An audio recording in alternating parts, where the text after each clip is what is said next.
that really fomented that and instilled that in the company. I'm going to hand it to Doug and let him regale you with what Thank you, he learned. Lenore.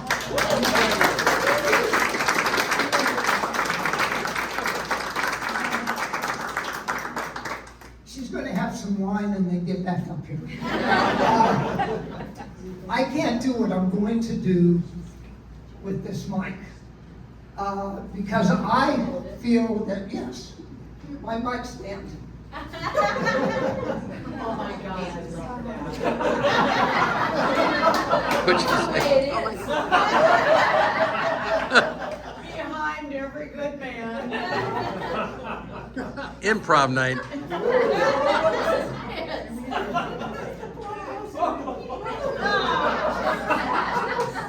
That's love.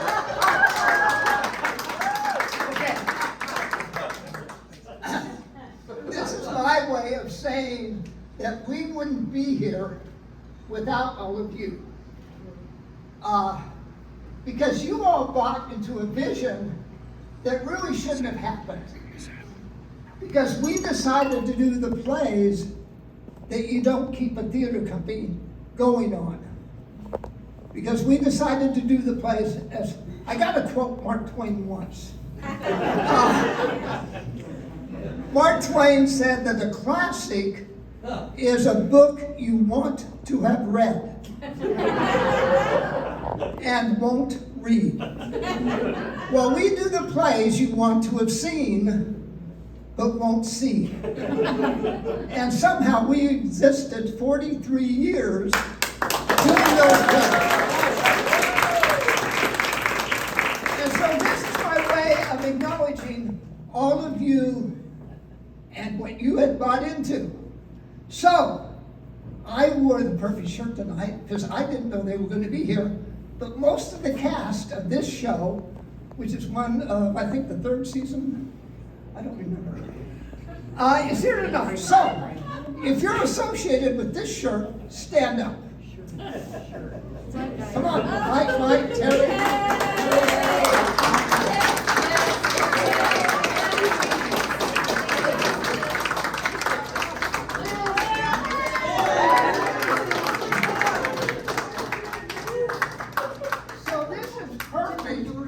Mike stand. This is a perfect example because these people were willing to do a show where they tried out and had no idea what they agreed to be in because I wouldn't let them read from the script at auditions. And it wasn't until the first rehearsal that they found out they were doing a show that had absolutely not one word in English.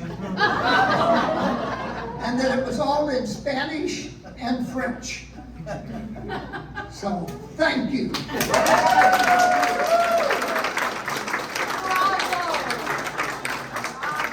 that's what we found over here. So, very quickly, those of you that were in this Estrada, stand Oh my goodness.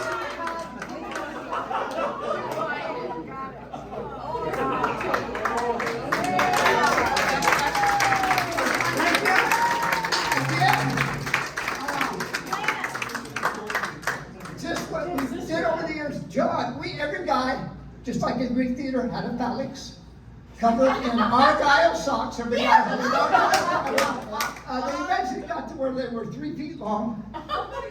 John, as the male chorus, got up in one show and he had a pump in his pocket. And he had one of those long balloons and he started pumping it and it started out of here. And then slowly wraps around his neck. And comes out over here. Oh my God. And John did a great job of not losing it. I did not laugh or smile during the whole But after that, every time he came to that part of the show, I could tell he was thinking, curl around my neck, curl around my neck. But it never did. It was really good the first time. Yeah, it didn't even. Okay, the first time was okay. You don't know how long they've been waiting to get all this off. Okay,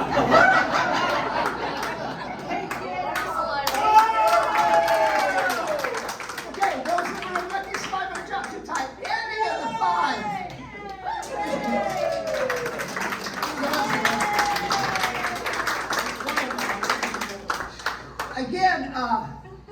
Lucky Saliva Dutch Tide actually came from 5 years before the company even started.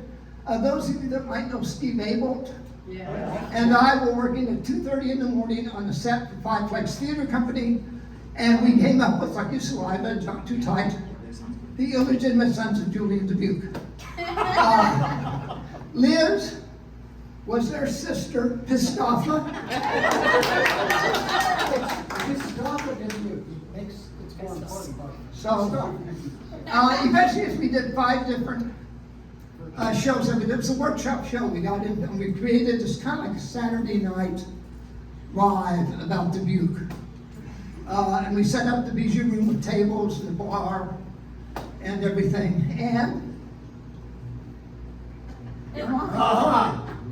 Lucky, you are a bastard! you are a bastard! Oui. I know!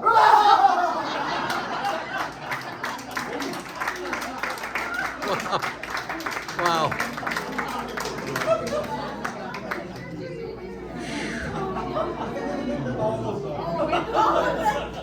You don't have to say it. Into the woods!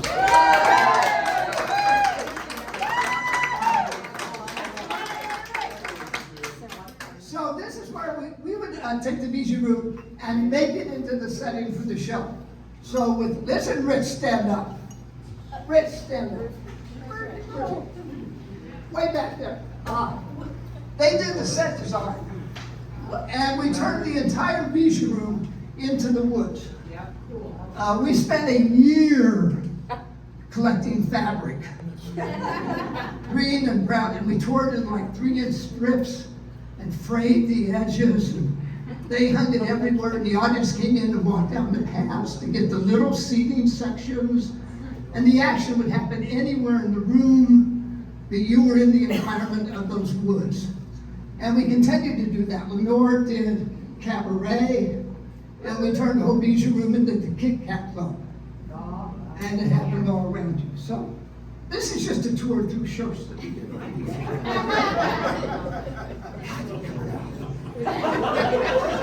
Not easily, but. Let's see your belly button. Mark Twain.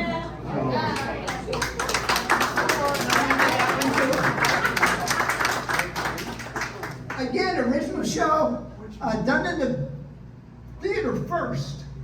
And then we took it on to Robert's River Rides. And for 2 summers, we would perform it on Robert's River Rides. And we would do Act 1, and then they would eat the roast beef, you remember.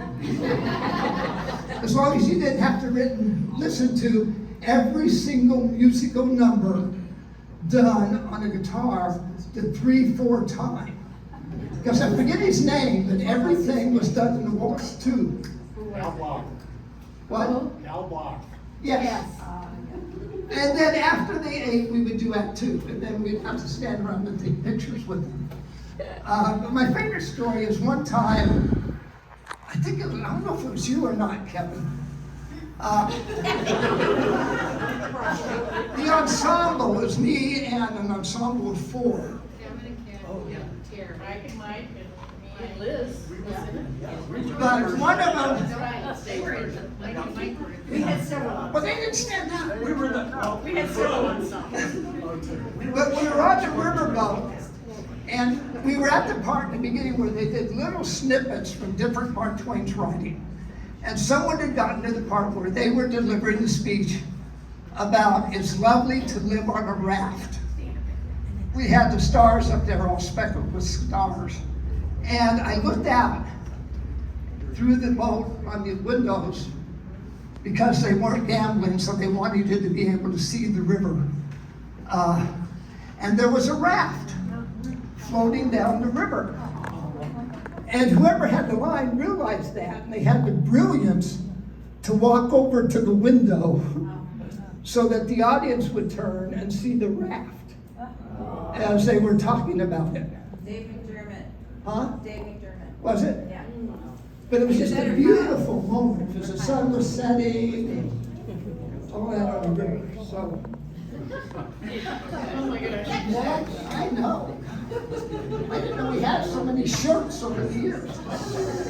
So we end up in the first meeting, this is the logo that we eventually end up with, that we transferred to when I'm out of order. But when Lenore took over as artistic director, and eventually, And Liz designed it. and this is Liz You and must Rich's have been design. hotter than hell. I have been.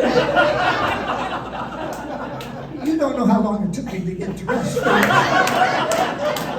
So they wouldn't show. So this is when Lenore took over for the theater company. Thank God. I'll be fair, I'll do your best. I don't have shirts to take off.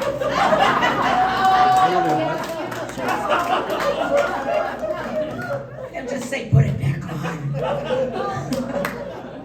Yeah, Doug, it was, 1991, 2000, anyway. Doug got hired full-time at Loris to be head of theater there and speech department. He taught in the speech department. So he couldn't do both. And that's when I think the board voted me to become artistic director. And part of me thought, okay, I'll do that, yeah, thank you. And I'll hold place for Doug when he retires, is what I started thinking about. Well, since then, didn't know when he did retire, we both retired from other jobs. I talk about retiring from other jobs that paid me.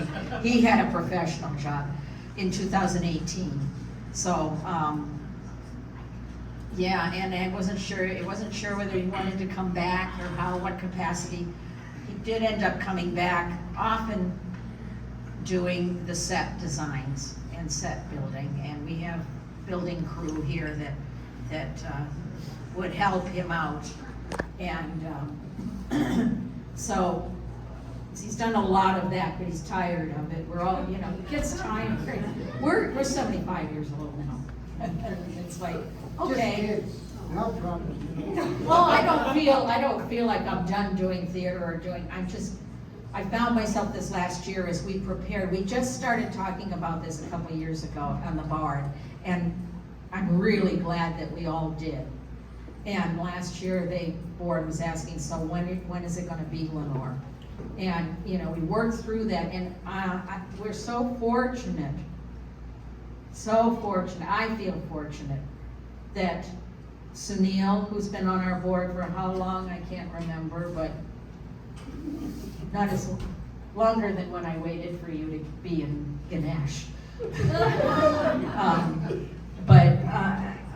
And Kay has been involved for more than 16 whatever years. You took over from Mike Gibson, who served as president of the board for 16 years.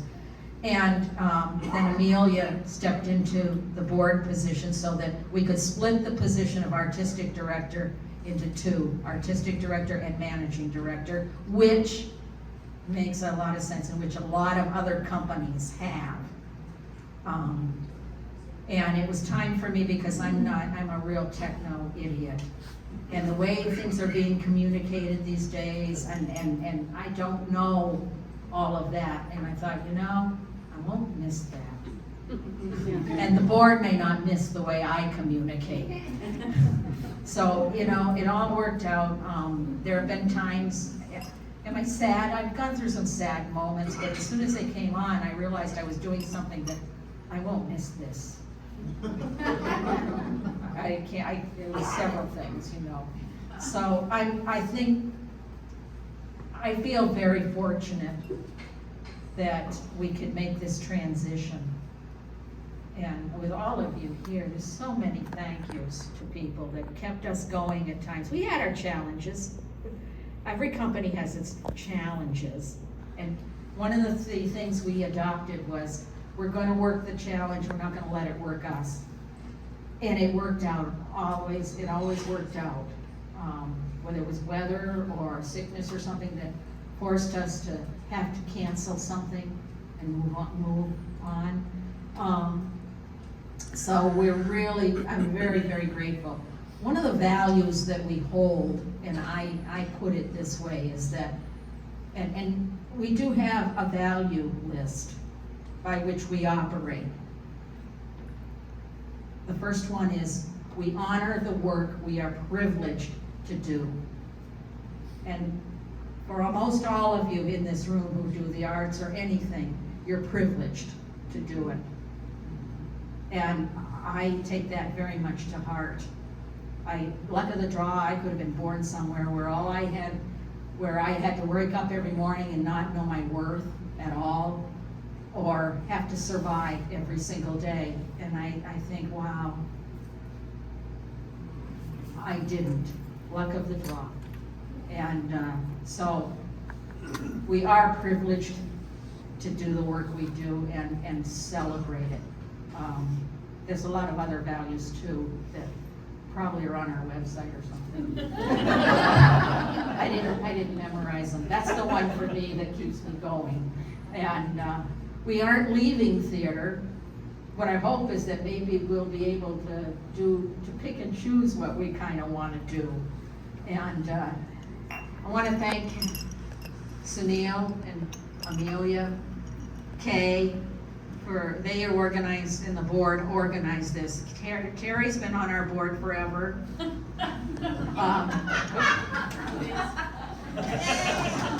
Mike served for 16 years. Dan Holkamp served on our board for quite a while. He's here somewhere. And I'm probably forgetting, Kevin was on our board, Kathy was on our board. We've always had a board that's a working board. We don't get people on that have thousands and thousands of dollars they can give us so we can keep going. But we are a community, and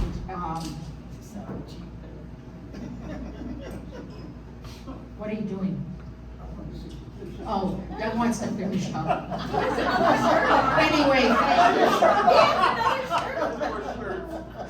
no, I've had the privilege of doing shows, acting. Doug was also my mentor in directing. I had been directing some things, but not professionally or anything. And he finally pushed me into it long, long ago. And I like directing. I love acting. I like directing. And thank you, everyone, from the bottom of our hearts. This is just a wonderful experience. And we are continuing. So,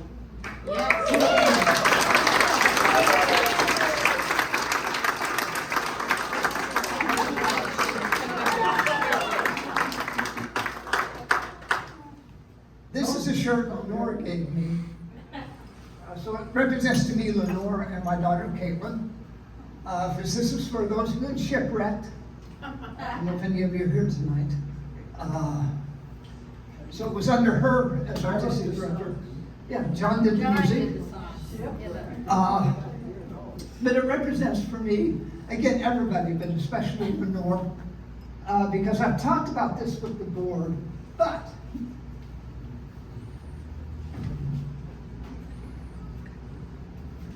this is where fly-by-night really came from for me. My best friend in college, Gary Cupp, and I called these the Yellow Pages.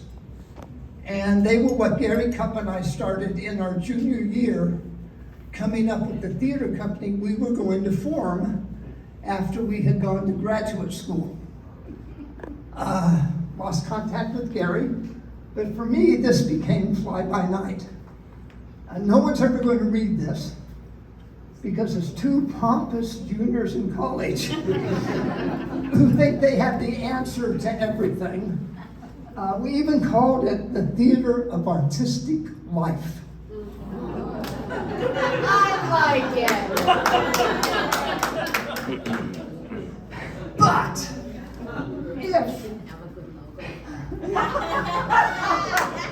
if we came up with the whole theater design and everything. This is a summation of the first meeting we had.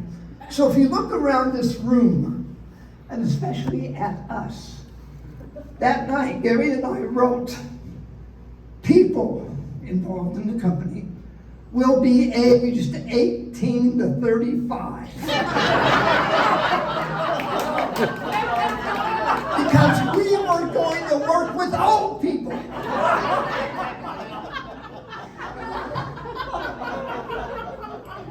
People at these ages, I have found, seem to get on better and have not lost the thrill of creation within their craft or life. But so much of what we came up with, came out of this. For example, our whole idea that the company is a complete company, that everyone is part of the company, because I have worked for so many companies where the actors go off on their own after the show, and the tech people go to their bar after the show, and who knows where the musicians go, because they just disappear from the and you never see the business people. And our idea was, no, we were going to be one company. We would all take classes together. We would know each other's names. We wrote, in the greatest thrill, going back to thrill of creation, can only come when everyone, actors, director, stagehands, all technical personnel, and even business staff, feel a part of the thrill. This is the exact time that the thrill will become a part of them, and a cohesive working relationship will ensue. And so I thank all of you. We thank, get up here. This is your shirt. And we end up with, thank God, the last one. Oh my goodness. It's 11 shirts, okay? And none of you knew. I felt like the little boy in Christmas Story. They couldn't get his arm. They turned that up, I couldn't get my arms down. But all of you have been a part of that, no matter what you've done, backstage, on stage, business, whatever. You've been a part of this. And the And audience. hopefully, well, yeah. You have to count the audience, tell them our story about them. We have treated the, no, whether you know this or not, we treat the audience as the last character to join the show. Yeah. Good. But I don't know how much the audience knows that. I don't know if they need to or whatever, but it makes a difference in the relationship between the actors. We care and felt it as I only think you an did. audience. Yeah, I think it matters. We didn't really rehearse this whole thing. No 6 weeks of rehearsal? We're trying to do better than we did it again tomorrow. I had, We're done. I had a program here for, There it is. no, it isn't. Is it under the shirts? Oh, well, it's for a play called Still Life, written by, if you knew him, Bob Cronin, Yeah. who was a faculty member at Lourdes. It was the first show I was brought in to direct in Dubuque. And I end up casting when she was young. And,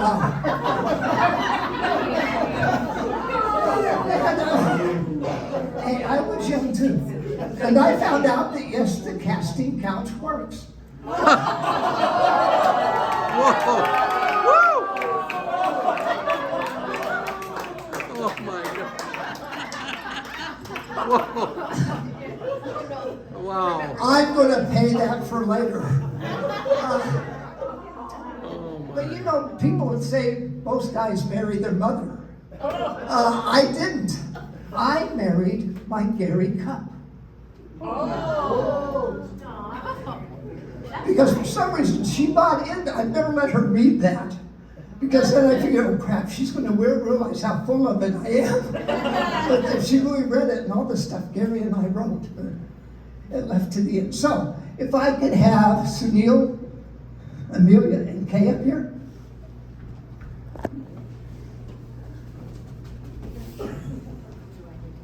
No? We didn't rehearse this either.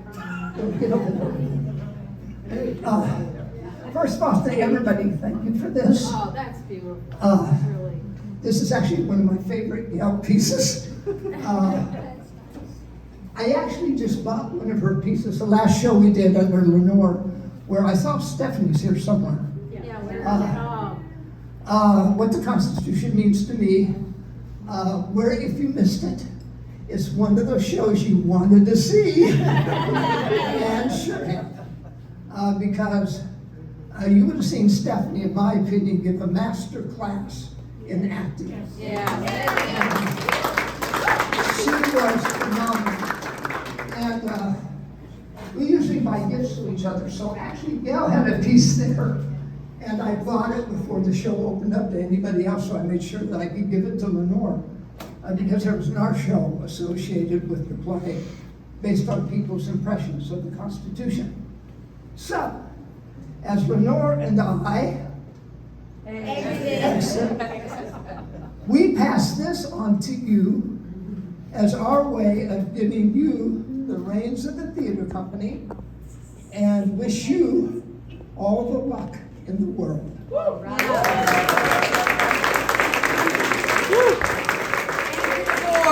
Into the board.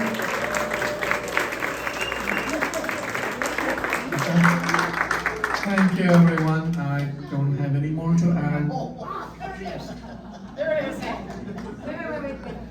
Doug, wasn't there something you wanted to talk about, have them talk about?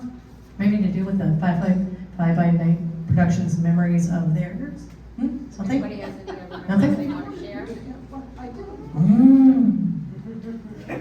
Anyway, thank you for taking this wonderful romp with us. You were the one that pointed it out, that's all. Okay, thank you. We also just know that there is like a lot of cool people here that have a lot of cool memories, and so can we have like a mind meld, like a Spock kind of thing, and have you guys all just pour forth your stories? And I have a hot mic. Does anybody have a really good story they'd like to share? Right on.